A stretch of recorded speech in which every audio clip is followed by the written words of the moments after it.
Hello, and welcome to my 7th week and 7th episode on board for Life at Sea. And are you feeling lucky today? Are we feeling lucky enough to break this losing streak that I have with my weekly lottery tickets? Well, there's only one way to find out, so how about we go ahead and jump right into it and see if we get a winner today. Alright, let's go ahead and set this up and we'll take a look. Alright, here we are. Number 23. Got my coin here, so let's start with the bonuses, like we usually do. Alright.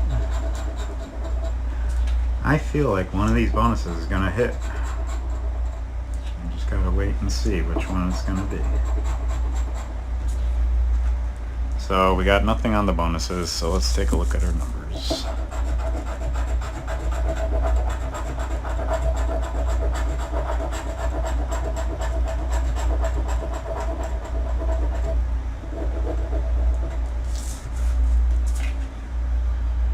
Alright, not too bad. Let's see what we get. 38, and I get a 28, not quite, and a 39, close. 47, nope. 8, 9, this could be another teaser, let's hope not. 4, nope. 24. We had a 42. Oh, there's our bump and uglies for the week. And let's just tack on another 3 while we're at it. 333. 70. No, we had a 60 and a 40. And 61. 26. Nope. Still lots of playing out there. Not a big playing field. 6, upside down 9. 19. I think we could have used you last week. 31. Well, 31 and 33, and we got 32 right there. 69. Nope. We got a 9 and a 29. 17 and 16.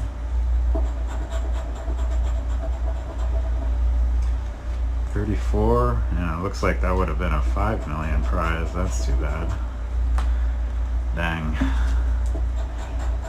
I checked the board online, and someone had claimed a $5 million prize, so they're down to 4 left, so I don't know if we're going to be getting one of those, but it would be nice. It would be a nice dream. 67, nope. 68. Nope. 67, 68, 69, and 70. 63. Nope. 11. Nope. 7. It's our 7th ticket. Can we get lucky? We still have a few more to go. 1. Nope. 36. Nope. 23. Nope. 22. Not quite. Getting all these teasers there. 21. Now come on. Now that's a teaser. You can't tell me that it's just not taunting you, saying, oh, it's so close. So close. 62. Nope. Getting down to the wire now. 43. 42.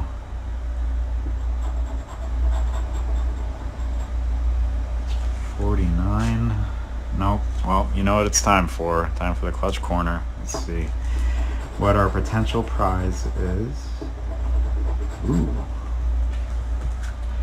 That would be very nice. Can it work? Come on. This is lucky number 7. This is our 7th episode. Is this going to be a game changer, a life changer? Nope. Dang it. So we had another bust. It's 4 weeks in a row, a whole month down the drain. Oh, that's too bad, but it's for fun. All right, then. Let's get into today's stories then, shall we? All right, hello. We got a lot of stories today, so let's get right into it. Now, this first one I saw on Facebook a couple days ago, I think, and it was part of my college's group, and it was pretty interesting to say the least. It was about what gives people power, and in the back of my mind, I've worked with some pretty crazy first engineers and chief engineers, and sometimes I would think that just their power gets to their head and they got to act that way towards the third and second assistants and even some of the oilers and other unlicensed. So I always thought sometimes that's what gave people power, but in the post it showed money having some power, and then status having even more power, and then a picture of Skeletor laughing with the power bar to the max saying, sending the new guy for a tool that doesn't exist. And I thought that was really funny. It brought me back memories to my college days. Of course, it was posted on my college group about asking the younger or the lower class to go get like a bucket of steam, or to trace out the handrail cooling water system, or to go to the office and get and fill out an ID 10T form. And I even heard a story about somebody tripping up a chief engineer with an item that doesn't exist. They were doing maintenance or repairs on a motor controller, and it was a totally fried circuit. So they go to the chief engineer and they say, yeah, it's totally shot. We're going to need new terminals, new contacts, new cables, transistors, a flux capacitor, some wire ties, and a selector switch. And of course, the chief engineer, I guess he just wasn't paying attention. He's listening to all these things and like, oh my God, this thing just completely blew up. Just write down all the part numbers and get it to me, and I'll go ahead in the office and order them. And I think it took upwards of an hour before the chief engineer realized, wait, a flux capacitor? What? So I thought that was really funny. And another sea story. This was when I was with MSC. I believe this was my fourth ship with them, and it was the only diesel plant ship that I had sailed with them. And I was only on that ship for about 2 months before they transferred me back to another steamship. But I remember for the first month the cook being a real jerk, unfortunately. When you're on a watch schedule, you are entitled or allowed to go to lunch early so that you can go down in the engine room, do a pre-round, and do a turnover with who you're relieving, so you don't miss lunch. You can go to lunch early because some reliefs happen at noon, which is right around lunchtime. And this cook wouldn't allow anybody to have early lunch. You had to adhere to his strict times, and not even he adhered to his own strict times. Lunch began at 11:30 and it ended at 1 o'clock. And, I've gone to the chief engineer, I've even gone to the captain about this, and the cook held his ground. Even after being confronted by the captain, he never let anybody have early lunch, even though they were fully entitled to it. But he would not open the mess deck until the second of 11:30 a.m., and then he would actually close early. He would not be open until 1 p.m. like he's supposed to. To him, the end of lunch was the last guy got served, 10 minutes had passed, and he just believed that everybody ate, everybody's going to come through, so just close the galley. So, he was already off on a bad start. But then the captain decides to treat everybody and orders enough lobster tails for the entire ship to everybody have at least 2 of them. And it was a great treat, and we're all excited to get to the mess deck, and it's right there on the menu, lobster tail. But the cook only gives everybody just 1. Why? So we're going through, and his excuse at the time was, we got to make sure we have enough for everybody. Everybody starts with 1, and then if you want another, you can come back and get another. Eat what we give you first. And but when we went back for seconds, he said there was no more. And I was like, really? And he even did this to the captain. And the captain was shocked. Like, why did he get 1 when he ordered enough for everybody to have 2? And the cook was adamant and said, we don't have any more. We only had enough for 1 for everybody. So the captain was really confused. And we just continued along our journey. And eventually we got to port.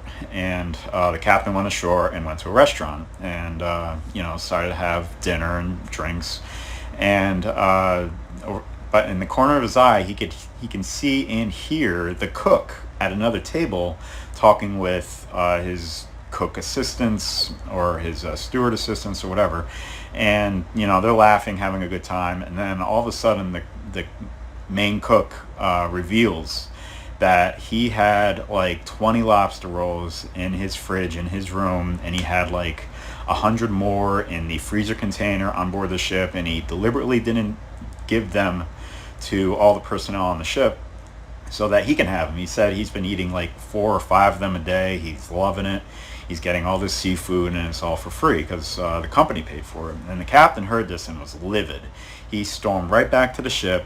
He got into the cook's room and discovered all the lobster tails there, and even went into the freezer and found even more, and immediately fired the cook and flew in another one. Because I remember when we left port, I go to the mess deck, and there's a new cook there, and a very nice lady, and she served a great menu, and didn't abide by those rules anymore by the previous cook, which was great. I was able to go to early lunch and relieve the watch on time and do a pre-round and everything else that I needed to. But believe it or not, food on board a ship, especially a government ship, is still government property, and by stealing that, yeah, you're committing a huge infraction, and it was punishable by being fired. So they sent him home, they flew in another cook, and that's the end of that.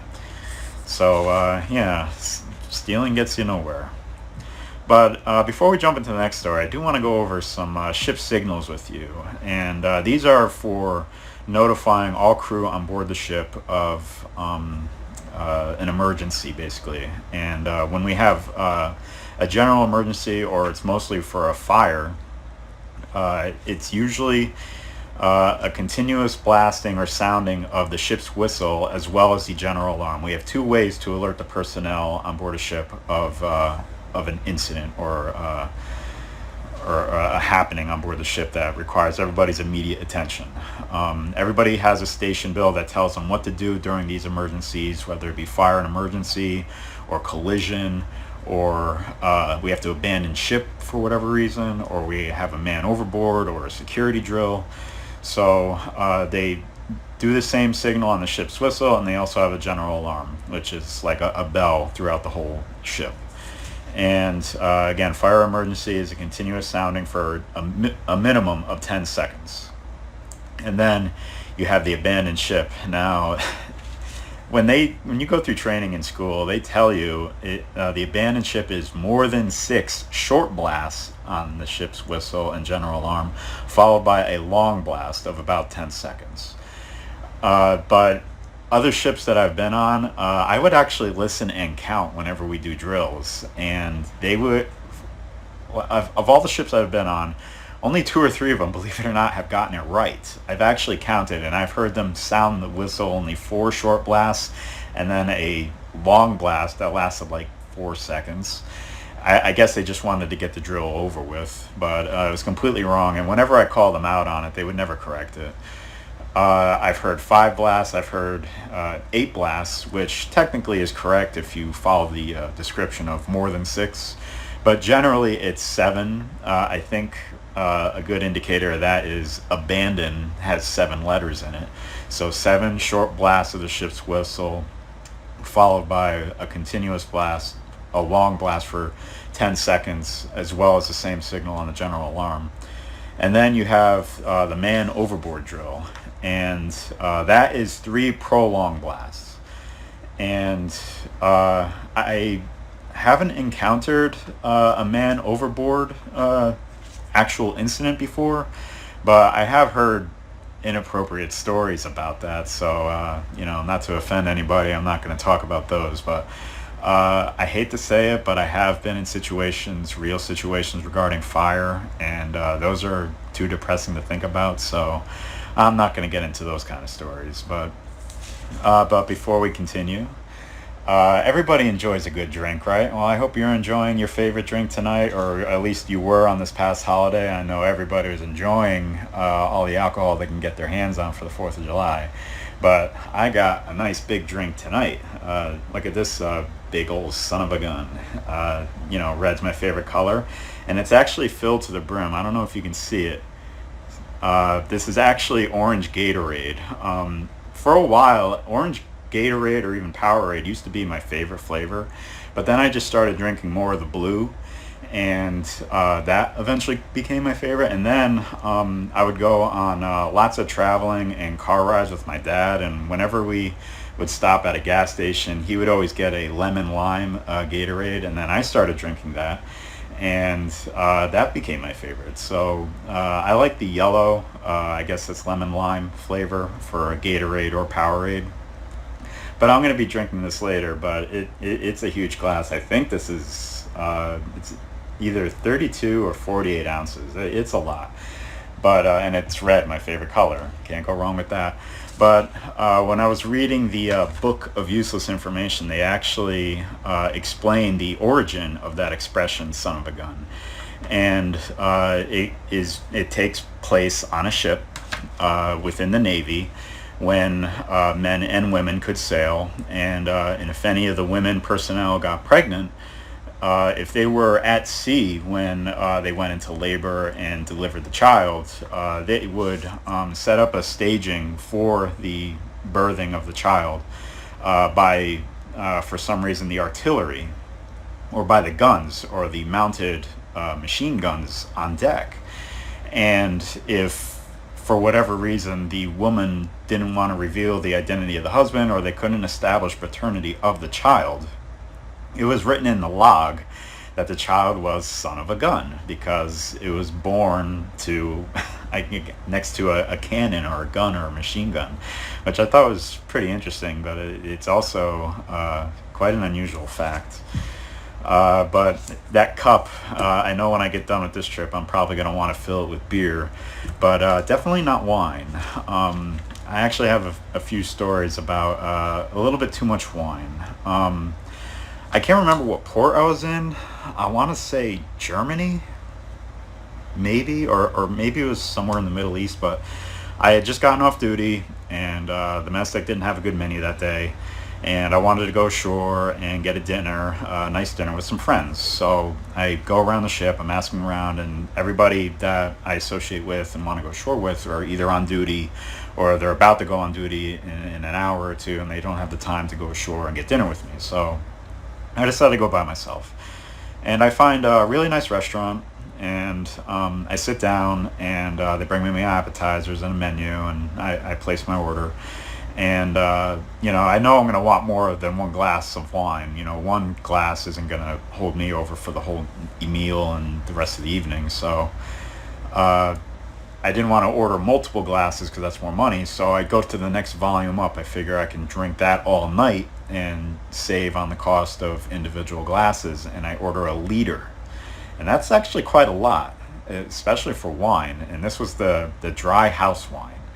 So they bring me a liter, and I'm enjoying it, and I barely finish it. And I'm already starting to feel tipsy because wine, for some reason for me, is a little more potent than beer, and in some cases it could potentially be even more potent than spirits or straight hard liquor. But I'm drinking it, I'm relaxing, I got a nice buzz going, and then the waiter comes over and says, "Would you like some more?" And not thinking clearly, I had thought he meant the bread. So I said, "Sure." And he brings over an entire other liter of wine. I'm like, oh my goodness. And before I can correct my mistake and tell him, no, I thought you meant bread, not the wine, he already walked away. And I was like, I can't let this go to waste. They're probably already writing it on my check. So for like the next hour, I sat there and I drank all that wine. The wickedest hangover, headache that I can recall that I had the next day when I had to go for duty. It was awful. I remember when I got off duty, I just collapsed in my rack and I got some ice and put it on my head because my head was still throbbing from all that wine that I drank. I'm surprised I even made it back onto the ship. Usually when I'm that tipsy, I'm with friends and they will help me get back on the ship. And then this other port that I was in, I'm probably going to butcher the pronunciation. I believe it's Diol-sur-Mer, and I believe it's in France. And I remember taking a train to another town, and I had a nice dinner there, and I had some wine, and I had a good time. And I was there kind of late, but I knew I had to get back for duty at midnight. So I go ahead and catch the train. It was only about an hour ride. I get down at 10 p.m., so I know I'll be arriving at 11. And the dock's like a 10-minute walk away. I'll catch the next ferry, and I'll be back in plenty of time to shower and get ready for work. So before we continue, when I went to school in New York and I took the subways there, at every stop they automatically opened the doors. So I assumed that this was the same situation because when I rode the train into town, at every stop all the doors opened, people got out, people got in, and we continued. But this was at late at night now. Now I got on the train, there were a few other people there, but they, got off at their respective stops, and then my stop was coming up. And I had a little bit of wine. I wasn't, aware of my surroundings, but I knew the stop was up. So I got to the door, and I'm waiting for it to open, as I had seen it open at every single stop of my journey so far. And this is my stop, but the doors aren't opening. Hello? The doors are still not open. I'm starting to panic, and then I hear on the intercom, I didn't understand the language, but it sounded like they're getting ready to move, and sure enough, the train starts moving. And the doors didn't open. And I was like, this is my stop. So I'm panicking. I'm extremely worried because it's 11 o'clock. I have to get back in 1 hour, and I think the last ferry to the ship at that time was 11:30. And I don't know when the next stop is or how far it's going to be or where do I go from there. So I'm running around trying to find somebody who speaks English or knows what's going on. Eventually I find a conductor, and he understood me well enough to tell me like, oh, there's a button you have to push. And I was like, oh my goodness, how did I not see this? And of course, having gone to school in New York and riding the subways there and then seeing the train open the doors every single stop of this trip, it just never occurred to me. It was an honest mistake, but it was pretty devastating for me. So we get at the next stop, and I have no phone numbers to call. In fact, I don't even think I had cell phone service there. And I had no idea where there were any cabs. It's late at night, everything's shut down. What's my only option? Run. Yes, with a full dinner and probably one bottle of wine, maybe more, I had to start running on streets in the opposite direction and start hoping that I can reach the last ferry in about 20 minutes. And it was probably about 2 miles away. And I think I got close. But I was sweating bullets. I was getting really tired. I couldn't even jog anymore. I was sprinting, running, and then jogging. I couldn't do that anymore. And I'm just looking around, and I'm starting to accept my fate. Like, oh man, I hope I don't lose my job. I hope the guy who's on watch, who has to wait an extra half hour, understands. But just out of the miracle and grace of God, there was a taxi right there, and I ran to it, and I was like, I need to get to this port. It's like right down the street. And he said, oh yeah, it's only a few minutes away. I'll get you there right away. And I was just so happy, and I actually made it to the ferry at 11:30. It was like just about to take off when I waved them down. I was like, hey, I need to get on the ship. And they waited for me, and I got on, and I got to the ship. And I think I paid double the fare of that taxi because I was just so overjoyed. I was just so thankful. And I got to the engine room, I relieved them, and then I went back to my room and changed really quick because I was still in my civilian clothes. I had to get into my boiler suit. Then I went back down, stood watch, and then at the end of watch, I just collapsed on my rack and just slept all day.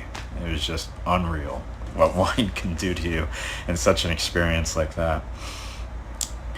Now on that same ship, I remember we had just gotten a new chief on board, and we were getting underway. We had the boilers online. I was getting the evaporators online. And for some reason, there were problems with the evaporator. We weren't getting sufficient vacuum. It took me a while, I think upwards of an hour, to finally get it online and start making water when we got out to sea. And I guess that annoyed the chief engineer enough to where he brought me into the office, the main control office, and sat me down. And I guess he kind of disciplined me because I think normally you can get an evap up in like 30 minutes or less, but unfortunately, because of problems with the evaporator, it held me up to about an hour. But for whatever reason, the chief engineer sat me down and started giving me this lecture about this like project triangle. And even though it was more or less for discipline, its message was still kind of important and something that I found interesting, and I just wanted to go over with you really quick. Basically, whenever you have a project, it comes with three elements: cost, which is money; time; and the quality of the project or the work being done. And so those are the three parts of the triangle. And basically, he said, in life, on a job, you can select any two of those elements for good, but the third one will always be bad. So for example, if you have a project that you want done in a short amount of time at a very low cost, the quality is going to be bad. Or if you want a job with great quality and a short amount of time, it's going to cost you a little bit. And then if you want a job that is great quality and in a short amount of time, now that's more money. But if you want a great job in a low cost, it's going to take a long time. That's the third situation that I wanted to describe. And I don't know why, but that just reminded me of, or something on board here today reminded me of that. And I just wanted to mention it because it's an interesting thing. But I think we'll go ahead and wrap it up. So I'm going to grab my libation right here.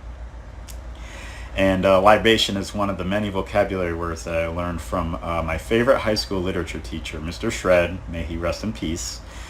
And my favorite college literature teacher was Professor Spat, I believe. And I love that guy because he would always make us laugh. And it was one of the ways to get us to pay attention and stay awake in class, because otherwise you had a very boring old lady teaching the other literature class and nobody wanted to be in her class. But I had Professor Spat for many of my classes, and I learned a lot from him, and I enjoyed his classes. So we're going to be pulling it to Houston tomorrow, so it's our last night just sitting around at Anchorage. So anchors away, my boys, anchors away. Farewell to foreign shores, we sail at the break of day, day, day, day. On our last night ashore, drink to the dome.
Until we meet once more, here's wishing you a happy voyage home. That was cold, but delicious. All right, thank you for joining me. Have a good night.